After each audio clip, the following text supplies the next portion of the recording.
តាមពិតការថតពាណិជ្ជកម្មសាប៊ូដុសខ្លួនគឺបែបនេះឯងតារាដែលថតផ្សាយពាណិជ្ជកម្មមិនចាំបាច់ដោះសម្លៀកបំពាក់ទេតែស្លៀកឈុតតឹងពណ៌សាច់ហើយលាតស្មាចេញដោយសម្ដែងធ្វើជារីករាយនិងស្រស់ស្រាយយ៉ាងខ្លាំងពេលមើលពីកាមេរ៉ាទៅគឺដូចជាកំពុងងូតទឹកមែនទែនតែអ្នកដឹកនាំរឿងគិតថាមិនទាន់គ្រប់គ្រាន់ក៏តម្រូវឲ្យនេសាសម្ដែងពីអារម្មណ៍ស្ត្រីមេផ្ទះវ័យក្មេងកំពុងរីករាយនឹងការងូតទឹកនេសាក៏ត្រូវបង្ខំចិត្តទប់នឹងទឹកត្រជាក់ហើយកែតម្រូវអារម្មណ៍ដើម្បីថតម្ដងទៀត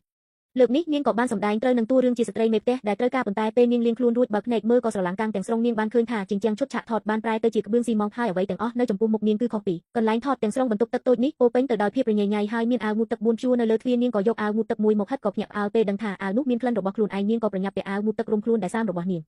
ហើយបើកទ្វារចេញពីបន្ទប់ទឹកដោយភ័យបន្តិចចូលក្នុងជីវិតតួអង្គអានី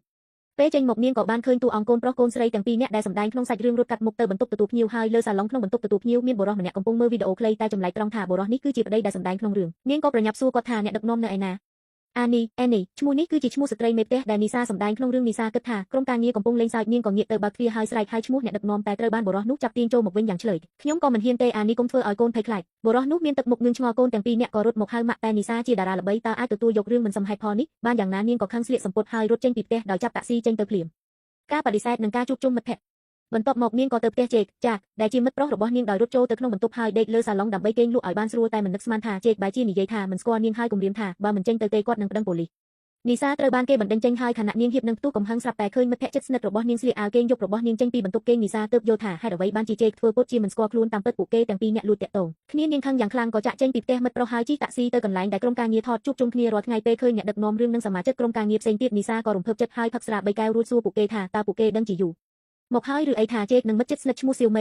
ីលួចតាក់ទងគ្នាអ្នកដឹកនាំរឿងបាននិយាយថានេះជារឿងដែលអ្នកនៅក្នុងរង្វង់សិល្បៈទាំងអស់ដឹងការបដិសេធការពិតនិងការត្រឡប់ទៅផ្ទះអានីការនិយាយបែបនេះបានធ្វើឲ្យនីសាបាក់ទឹកចិត្តភ្លាមហើយនាងត្រូវបានបុគ្គលិកបារបណ្តេញចេញទៀតផងដោយគ្មានលុយសំបីតែបង់ថ្លៃតាក់ស៊ីនាងក៏ត្រូវបង្ខំចិត្តត្រឡប់ទៅផ្ទះតាឡាង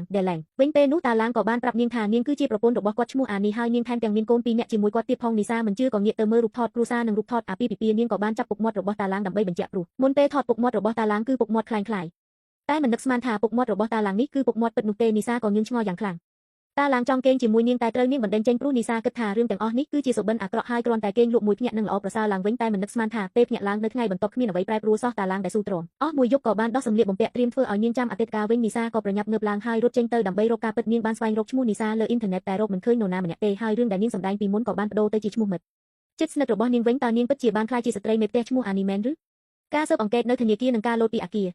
ដូច្នេះនាងក៏បានធ្វើតាមតួអង្គក្នុងរឿងទៅធនាគារព្រោះតួអង្គអានីធ្វើការនៅធនាគារពេលមកដល់ការិយាល័យអ្នកគ្រប់គ្រងនាងក៏បានបង្ហាញកាយវិការជាតារាល្បីហើយស្រែកដាក់អ្នកគ្រប់គ្រងដោយប្រាប់គាត់ថាខ្លួនជាតារាល្បីឈ្មោះនីសាមិនមែនជាបុគ្គលិកធនាគារឈ្មោះអានីទេមិននឹកស្មានថាអ្នកគ្រប់គ្រងធនាគារបែរជានិយាយថានាងគឺជាតារាល្បីឈ្មោះនីសាទៅវិញបន្ទាប់មកអ្នកគ្រប់គ្រងក៏បើកឡាននាំនាងចេញពីទីក្រុងពេលទៅដល់គោលដៅគាត់ក៏បានបន្ទាបកៅអីចុះពេលនីសាដឹងថាអ្នកគ្រប់គ្រងកំពុងធ្វើអ្វីនោះនាងកាន់តែមិនជឿព្រោះអ្នកគ្រប់គ្រងគិតថានីសាកំពុងលេងតួអង្គសម្ដែងជាមួយគាត់នេះមានន័យថាអានីនិងអ្នកគ្រប់គ្រងធនាគារមានទំនាក់ទំនងស្នេហាជាមួយគ្នាហើយអ្វីដែលគួរឲ្យអស់សំណើជាងនេះទៅទៀតគឺអ្នកគ្រប់គ្រងនេះគឺជាបងថ្លៃរបស់អានីទៀតផងនីសាទ្រាំលែងបានក៏រត់ចូលទៅក្នុងបន្ទប់ទឹកដោយឈួតលីលាហើយបានឃើញសាប៊ូកក់សក់ដែលនាងប្រើពេលថតពាណិជ្ជកម្មនាងក៏ប្រញាប់បើកទឹកងូតទឹកដើម្បីឲ្យខ្លួនសាមទាំងអស់ដោយសង្ឃឹមថានឹងមានអ្វីប្រែប្រួលតែលទ្ធផលគឺគ្មានអ្វីប្រែប្រួលទេនាងនៅតែជាស្ត្រីមេផ្ទះឈ្មោះអានីទីបំផុតនាងត្រូវបានគ្រូពេទ្យចាត់ទុកថាមានជំងឺផ្លូវចិត្តហើយត្រូវបានបញ្ជូនទៅមន្ទីរពេទ្យវិកលចរិតតែមិននឹកស្មានថាអ្នកជំងឺវិកលចរិតម្នាក់ទៀតបាននិយាយពាក្យប៉ុន្មានម៉ាត់ដែលបានដាស់ស្មារតីរបស់នាងឲ្យដឹងខ្លួនវិញការយល់ដឹងនិងការវិលត្រឡប់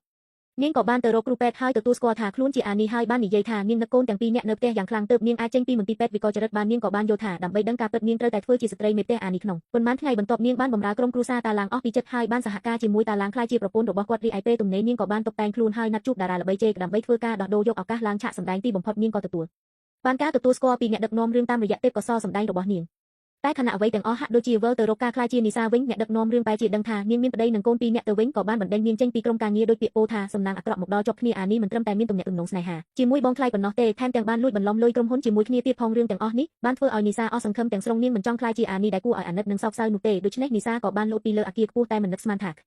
នុងមួយពព្រិចភ្នែកនាងបែរជាត្រឡប់ទៅកន្លែងថតវិញហើយក្រុមការងារទាំងមូលកំពុងតែដៃអបអរសាទរចំពោះការសម្ដែងដ៏ប៉ិនប្រសប់របស់នាងតែគ្មានអ្នកណាម្នាក់ដឹងទេថាក្នុងរយៈពេលដ៏ខ្លីនាងបានឆ្លងកាត់ជីវិតទាំងមូលរបស់តួអង្គអានី